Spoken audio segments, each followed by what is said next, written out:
Fala pessoal, no vídeo de hoje eu vou trazer 5 dicas práticas para você sair das dívidas de forma definitiva. Mas antes de trazer as 5 dicas, eu vou trazer um pouco do cenário atual brasileiro para você entender como que as pessoas estão se endividando. O meu nome é Bruno Gouveia, eu sou servidor público, educador financeiro, investidor e empreendedor. E se você tem interesse em educação financeira e empreendedorismo, se inscreva nesse canal que a gente vai trazer muito conteúdo bacana. Vamos para o cenário atual do Brasil. Para que você tenha um panorama do atual cenário brasileiro, hoje a população brasileira é uma das mais endividadas do mundo. Quando a gente pega dados, por exemplo, da CNC, que é a Confederação Nacional de Bens, Serviços e do Turismo, a gente vê que 78,3% da população brasileira está endividada. Então, se você pegar 100 famílias, a cada 100 famílias brasileiras, 78 delas estão com dívidas. Isso é um dado extremamente alarmante e o que mostra a importância da gente ter conhecimento de educação financeira. E vamos para 5 dicas práticas para você aprender a sair das dívidas de uma forma rápida e definitiva. E a primeira dica é fazer um diagnóstico da sua situação atual. Você vai listar todas as suas dívidas, uma por uma, seja a dívida do cartão de crédito pessoal, consignado, financiamentos, crédito estudantil. Você vai listar todas as suas dívidas e logo na frente você vai colocar qual é a taxa de juros de cada uma delas, né? Isso é muito importante para você entender qual é o seu cenário atual, né? Qual o tamanho da sua dívida. Muitas pessoas não sabem nem por onde começar. E o primeiro passo para você sair das dívidas é você saber quais as dívidas você tem. Então essa é a primeira dica. E a dica número 2 é entendendo o motivo. Como que você chegou na situação atual de dívida? Você chegou nessa situação atual porque você gasta mais do que ganha? Ou seja, imagina uma família que ganha 5 mil, mas ela está gastando 6, 7. Ou uma família que ganha 10 mil, mas tem um gasto mensal de 12, 13 mil. Essa matemática não fecha. Logo, esse é o motivo pelo qual a pessoa acabou chegando nessa dívida. Mas às vezes não, às vezes a pessoa tem um orçamento controlado, mas por uma questão emergencial, seja por alguém que passou mal na família, questão de saúde, ou outra situação eventual, acabou contraindo dívidas. Então, uma situação pontual, e aí você já começa a entender, né? Você já fez o diagnóstico e agora você entendeu o motivo. E a dica número 3 é a dica mais dolorosa, porque ela se chama Operação Fecha a Torneira. O que significa isso na prática?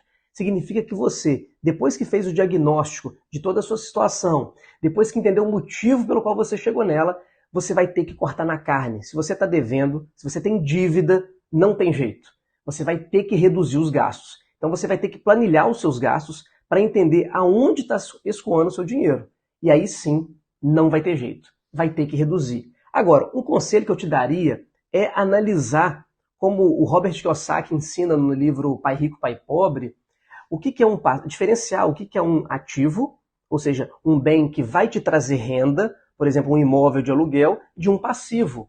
Por exemplo, em determinadas situações, um veículo, né? Salvo se você usá-lo para trabalhar ou para alguma atividade que seja de fato fundamental, ou às vezes você comprou algo supérfluo que tem uma manutenção mensal, né? Você adquiriu um produto que talvez não tenha tanta serventia para você naquele momento. Imagina que a mulher foi lá e comprou uma bolsa, mas ela já tem 20 bolsas. Eu sei que ela ama bolsa, mas nesse momento que você está cortando na carne, não é hora de gastar com nada supérfluo. Então, controlar os gastos e sim, você vai ter que reduzir. Vai ter que diminuir o iFood, vai ter que gastar menos com várias coisas do seu dia a dia que às vezes você não está entendendo de aonde está escoando esse dinheiro. Faz o diagnóstico, entenda onde ele está indo, aonde está indo esses pequenos gastos diários, e aí você vai ter que fechar essa torneira, diminuir esses gastos. Eu aconselharia fortemente a você iniciar pelos gastos maiores. Esse é um conselho até mesmo que o Gustavo Cerbasi sempre trabalha, que é um grande educador financeiro.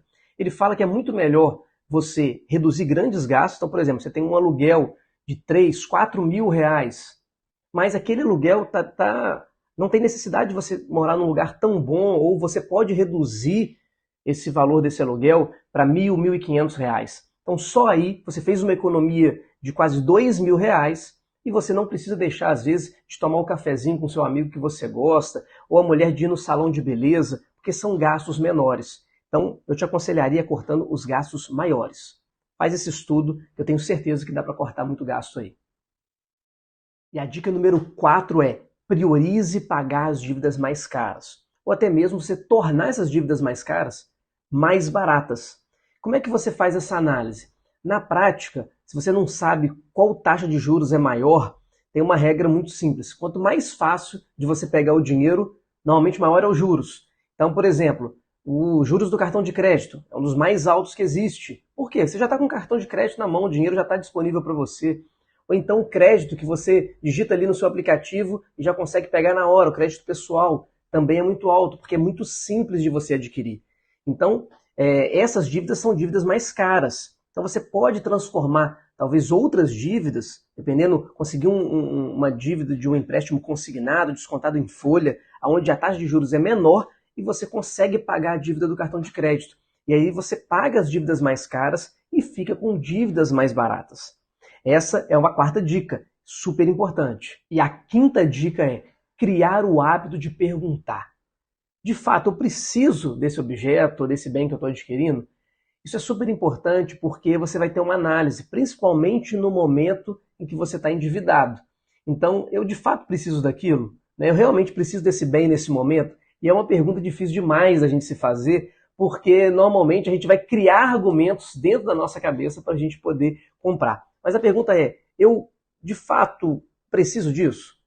Eu posso pegar emprestado esse item com alguém? Uma pergunta que eu gosto muito é, quantas horas eu preciso trabalhar para pagar esse bem que eu estou adquirindo? Isso faz com que você faça uma análise de prioridade. E, gente, para falar a verdade, cara, dívida, é a questão da sua honra, do seu nome. Você precisa honrar. É um dos princípios fundamentais para o seu crescimento pessoal e profissional. Então, antes de comprar alguma coisa, nesse momento de tensão que você está com dívidas, faça perguntas. Isso vai te ajudar em muito na hora de você tomar sua decisão. Então essas foram as 5 dicas importantíssimas para você sair das dívidas e ter uma vida tranquila, de paz. Sabe por quê? Que é importante você passar por esse processo? Porque quando você tira as dívidas da sua cabeça, da sua vida, a chance de você prosperar ela é muito maior. Porque ninguém quer um credor 24 horas, seja por ligação, seja na sua porta.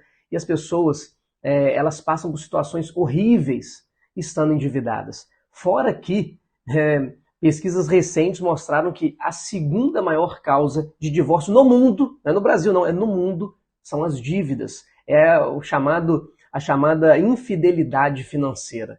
Então pensa bastante nisso. Veja como que essas dívidas estão afetando a sua vida e começa seguindo esse passo a passo. Eu tenho certeza que vai te ajudar a você trilhar um caminho financeiro, sair das dívidas, começar no mundo dos investimentos já com a educação financeira alinhada.